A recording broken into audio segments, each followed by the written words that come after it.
જય માતાજી, જય સ્વરૂપ દાદા. મિત્રો સ્વાગત છે તમારું ફરી એકવાર ધસ વ્લોગમાં. તો મિત્રો આજે આપણે દાદાના રાત્રિ દર્શન કરવાના છે અને તમે જોઈ શકો છો બાપુ પણ જઈ રહ્યા છે.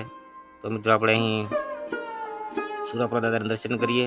વિડીયોમાં બનાવી રહેજો, ચેનલમાં નવા સબસ્ક્રાઈબ કરજો, લાઈક કરજો અને કમેન્ટમાં જય દાદા જરૂરથી.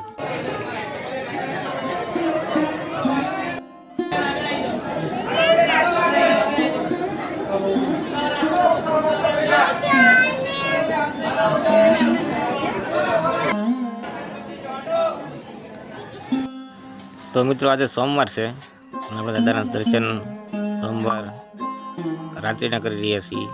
તો મિત્રો અહીં દાદાના સાનિધ્યમાં આવતા દરેક દાદાના શ્રદ્ધાળુ અને ભક્તો માટે રાત્રે પણ તમામ પ્રકારની સુવિધા આપવામાં આવે છે મિત્રો, જેવી કે સાંજે પ્રસાદી, ત્યારબાદ ચા અને નાસ્તાની પણ વ્યવસ્થા કરવામાં આવશે મિત્રો. સાથે સુવા માટે તમને પથારી પણ આપવામાં આવે છે. તો મિત્રો આપણે આગળ સંપૂર્ણ માહિતી મળતી હોય છે, તો વિડીયોમાં બનાવી રહેજો, ચેનલમાં નવા સબસ્ક્રાઈબ કરી લેજો, લાઈક કરજો, કમેન્ટમાં જય દાદા જરૂર લખજો.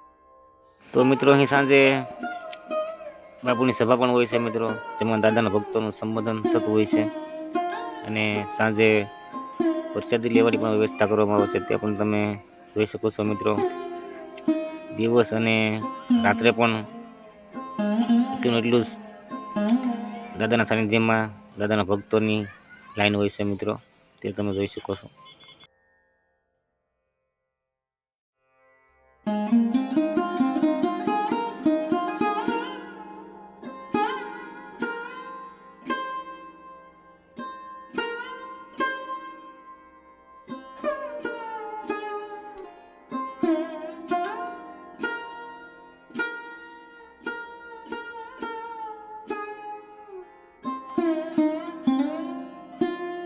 તો મિત્રો તમે જોઈ શકો છો ત્યારે દાદાના સાનિધ્યમાં રાત્રિના 12 આજુબાજુનો સમય છે મિત્રો,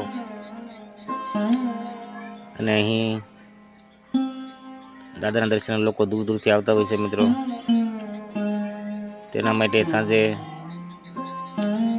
ચા પાણી અને નાસ્તાની પણ વ્યવસ્થા કરવામાં આવે છે મિત્રો.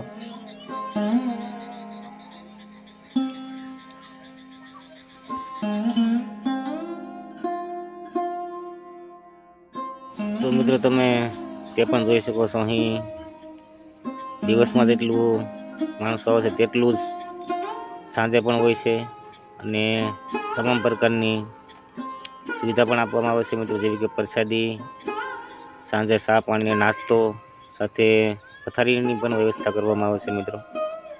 ખૂબ જ સુંદર રીતે દાનભા બાપુ દાદાના સાનિધ્યનું કંઈ પણ લીધા વગર સંચાલન કરી રહ્યા છે મિત્રો.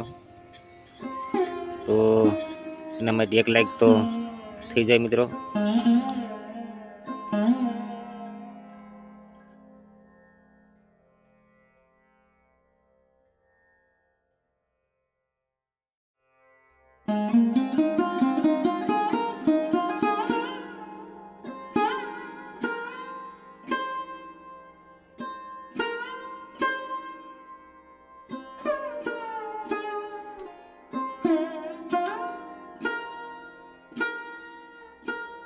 તો મિત્રો થોડી જ વારમાં બાપુનું સંબોધન થશે. તો મિત્રો આપણે તેનો પણ બ્લોગ આવશે, તો એ માટે મારી ચેનલને સબસ્ક્રાઈબ કરી લેજો મિત્રો. તો ફરી મળીએ દાદાની જાહેર સભાના બ્લોગ સાથે. ત્યાં સુધી જય દાદા, જય માતાજી.